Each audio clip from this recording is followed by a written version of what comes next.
فل عليكم حبايبي، ازيكم عاملين ايه؟ اهلا بيكم في قناتي دردشه ماما اسمعنوها. النهارده فيديو مشتريات الشهر لشهر نوفمبر شهر 11. احنا عارفين كل سنه كان بيبقى فيه خصومات. السنه دي بقى يعني ما اقدرش اقول ان هو فيه خصومات فعليا. مش حاسه قوي الخصومات، يعني في حاجات بسيطه جدا عليها خصومات. مع الغلا اللي احنا فيه ده، بس يعني ربنا يعيننا ان شاء الله. الفيديو تستفيدوا منه النهارده. هقول لكم انا جبت ايه وليه فضلت حاجات على حاجات، ويعني فكرت ازاي ان انا اظبط الميزانيه بتاعتي.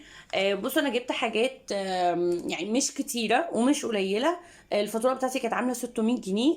بس انتوا عارفين ان انا مش كل حاجه بجيبها من السوبر ماركت، في حاجات انا بجيبها من العلافه. في حاجات بجيبها من السوق، يعني مش كل حاجتي بجيبها من السوبر ماركت.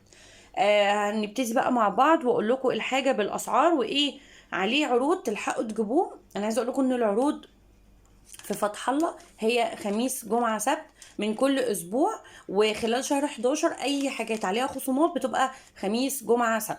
انا جبت الحاجة برضو في الثلاث ايام دول اللي هما ايام الاجازة الويك اند.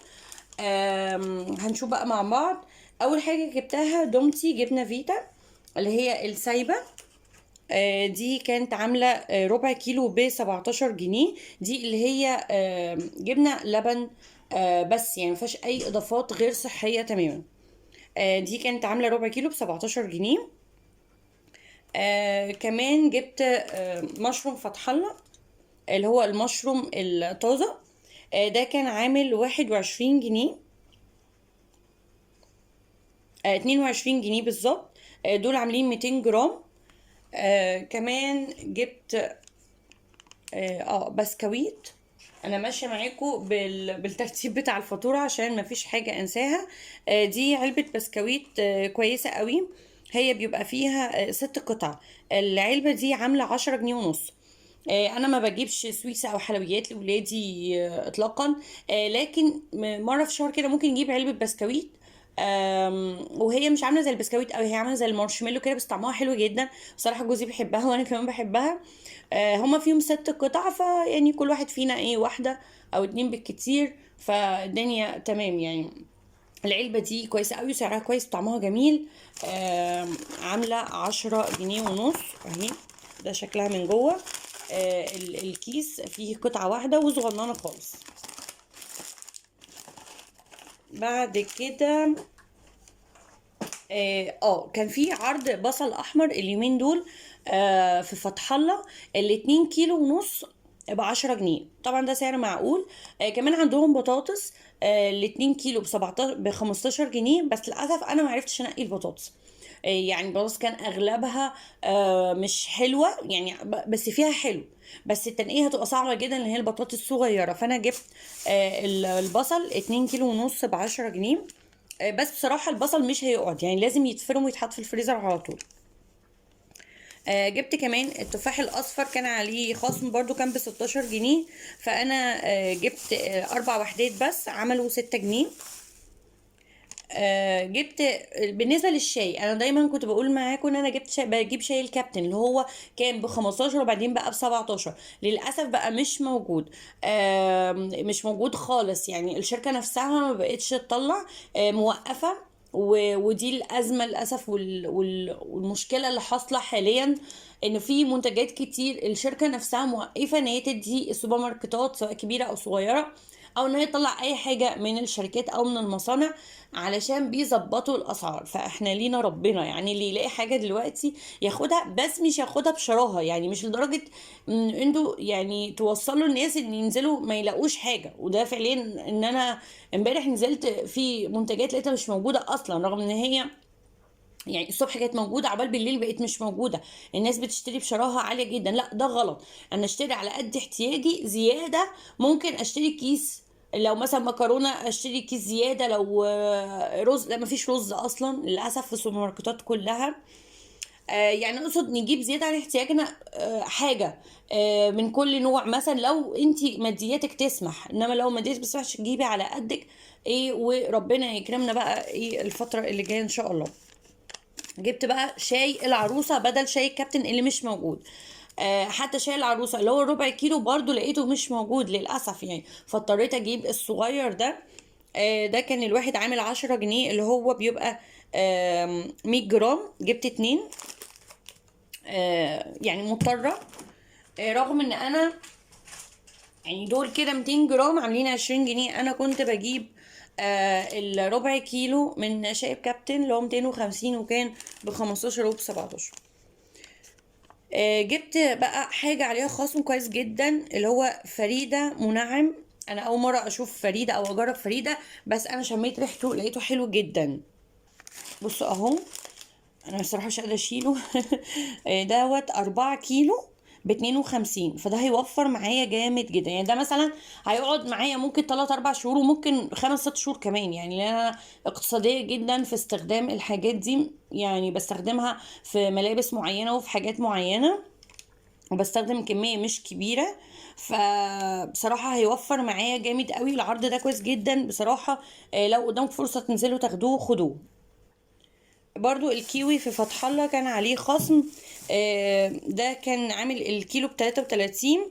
انا جبت دول حوالي 450 جرام، عملوا 15 جنيه.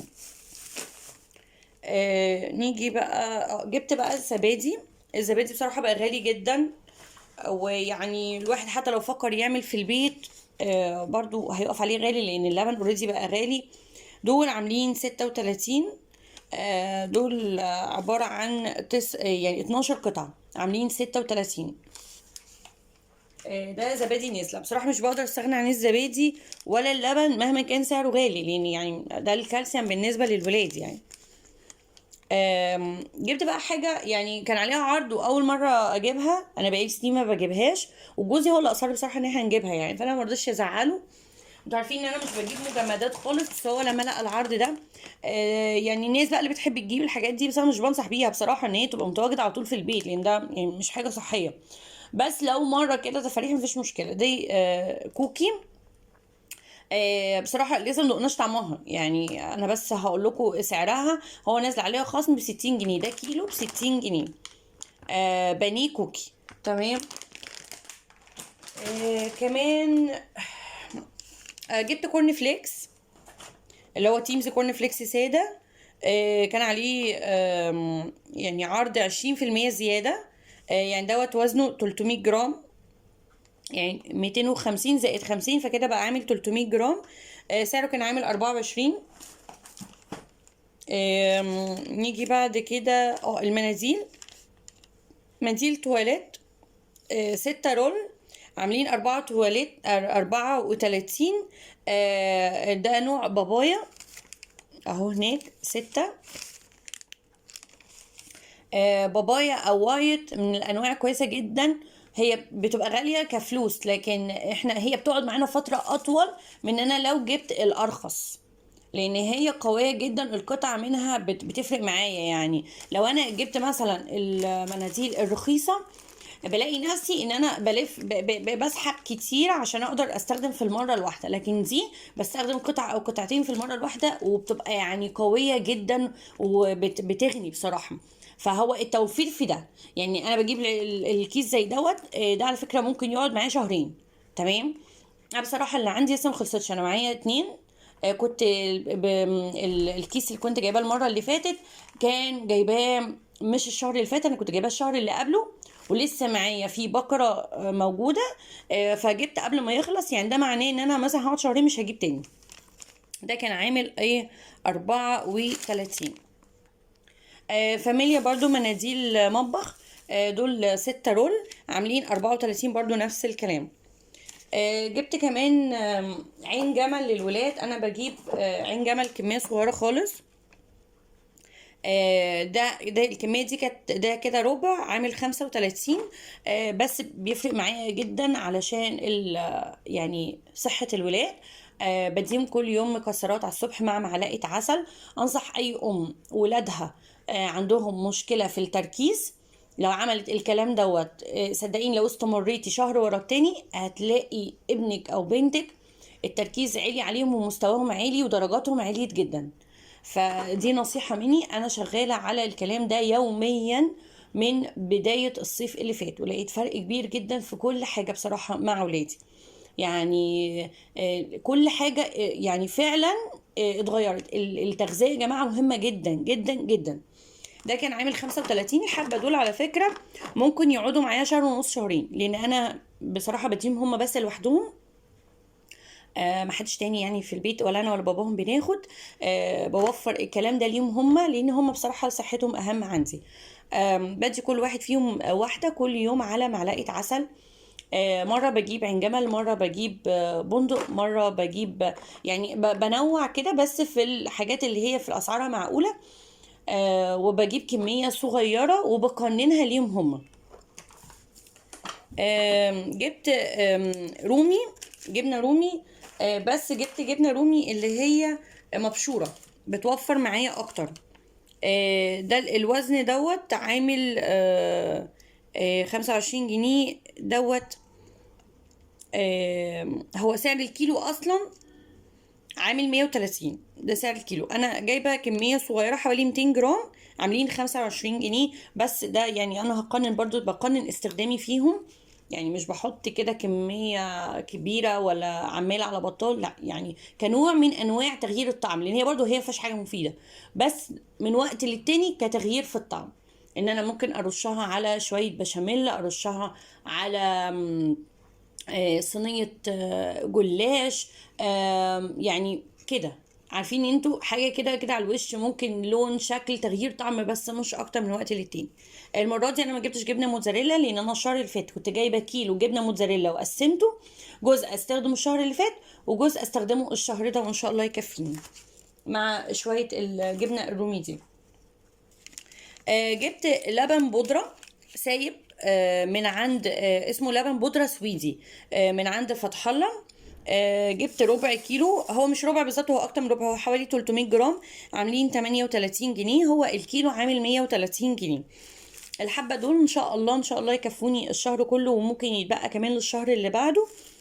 يعني بحاول دايما اي حاجه فيها زي في الاكل، ومفروض استخدم لبن، زي مثلا الكيك، زي البشاميل، زي كل الكلام ده بستخدم لبن بودره، بيوفر معايا جدا عشان اللبن التاني غلي. آم، جبت كمان ده ايه، ده نشا. النشا دوت جبت حوالي ربع كيلو، عامل 6 جنيه. هو الكيلو عامل 24، فالحبة دول ان شاء الله برضو يكفوني ممكن شهر وممكن اكتر، يعني ممكن شهرين على حسب اللي انا على حسب استخدامي، يعني ممكن كافيين شهر، ممكن كافيين شهرين. نيجي بقى للمكرونه. بصوا بقى، المكرونه ده موضوع يعني. انا كنت قبلها بيوم في فتح الله، لقيت في مكرونه اسمها البساطه، كانت عامله 12 ونص. قلت خلاص انا بكره انزل اجيب حاجتي ابقى اجيبها، ما لقيتهاش. عرفت بقى ان نفس الشركه اللي هي اسمها خطيره دي، نفس الشركه بتاعت البساطه، بس عامله اكياس صغيره. ده الكيس 280 جرام. انتوا طبعا يعني تقولوا ايه ده كميه قليله قوي، بس هي سعرها رخيص. هي عامله 3 جنيه 75، عامله 3 جنيه 75. فانا جبت 3 اكياس من كل نوع، اللي هو بالنسبه للصغيره دي بيقولوا عليها مقصوصه، بيقولوا عليها خواتم. وجبت كمان اللي هي القلم، قلم صغير بتعجبني قوي دلوقتي القلم الصغير، مبقتش اجيب القلم الكبير خالص. وجبت كمان اسباجيتي. يعني انا بالنسبه لي المكرونه امان في البيت. جبت بقى من عزيزه النوع ده، الشكل ده، عشان ما كانش موجود في اللي هو خطيره دي. جبت اللي هي بتبقى متنيه شويه صغيره. الكميه دي بالنسبه لي مناسبه جدا، انا اصلا لسه عندي مكرونه من الشهر اللي فات، فمع الكميه دي يعني انا ممكن الكميه دي تكفيني الشهر ده، وممكن تكفي لبقيه الشهر الجاي كمان، يعني في بدايته. تمام. انا دايما بحب اجيب المكرونه بزياده شويه، علشان هي بتنقذ بصراحه في اي وقت في البيت. انا عايزه اقول لكم الست عزيزه دي كانت اغلى شويه، كانت عامله 4.75، بس دي كانت 350 جرام. يعني دي الكيس ب4 جنيه 75 قرش، يعني 5 الا ربع، و 350 جرام. دي 280 جرام وعامله 3 جنيه 75 قرش. جبت طبعا ملح، ده الكيس الملح الكبير ابو 2 جنيه. جبت كيسين، الكيسين دول برضو ممكن يقعدوا عندي ممكن مثلا شهرين ولا حاجه.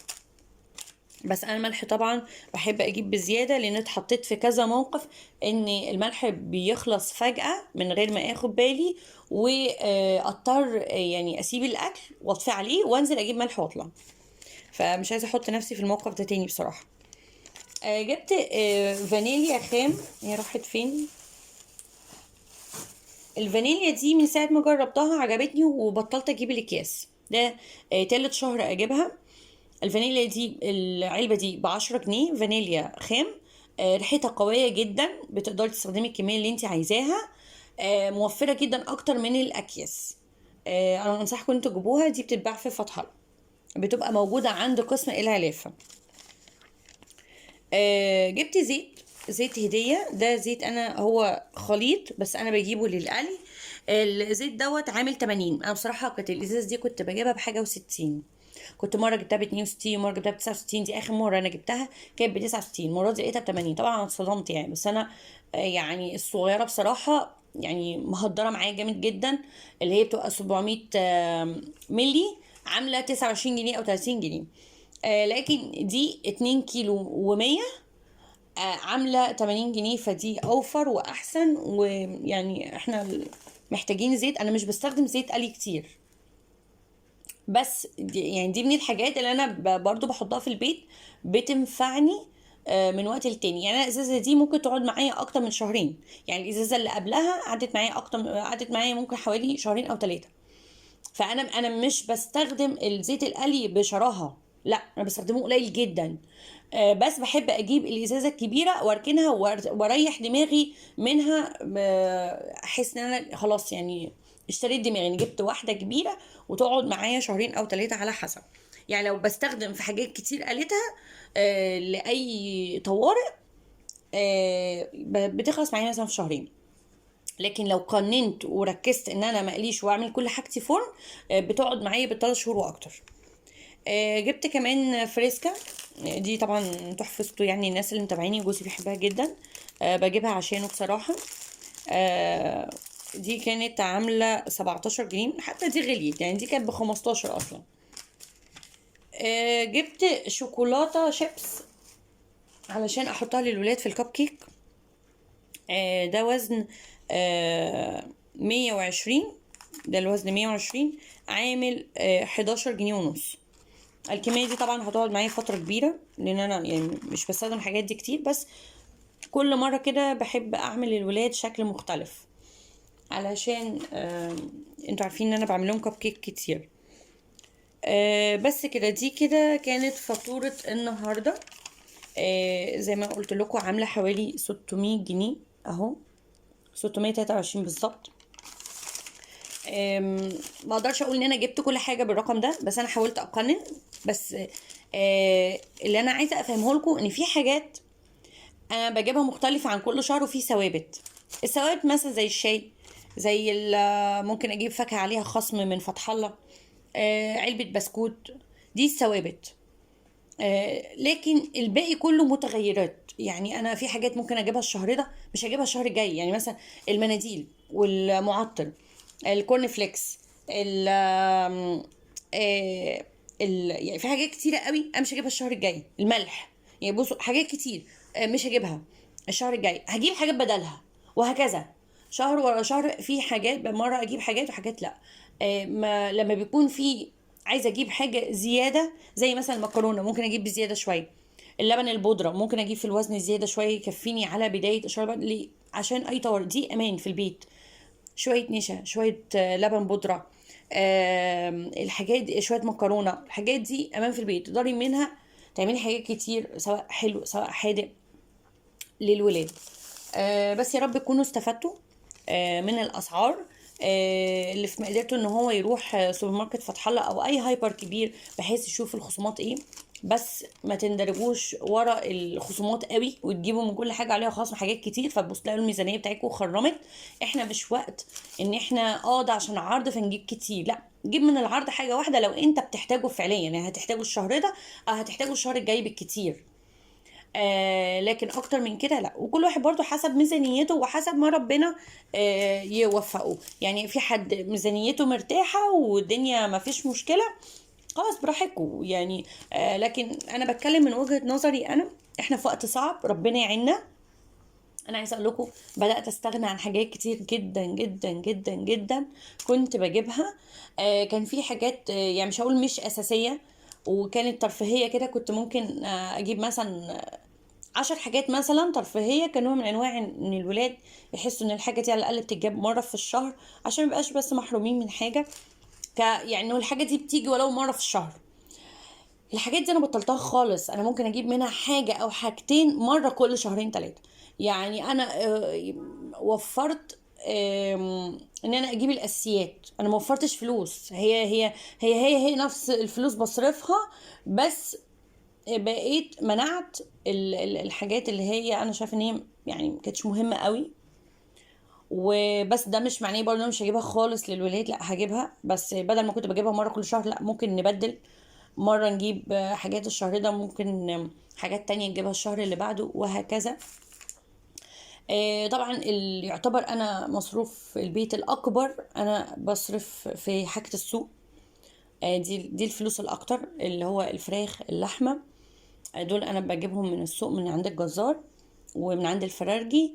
العلافة، يعني انا رز بجيبه من العلافة، في شوية حاجات كده بجيبها من العلافة. التوابل، انا السنة دي ان شاء الله مش هجيب توابل خالص، لان انا اللي متابعني عارف ان انا كنت جايبة توابل من مرسى مطروح. تكفيني ان شاء الله السنة دي، ويمكن كمان يتبقى منها للسنة اللي بعدها.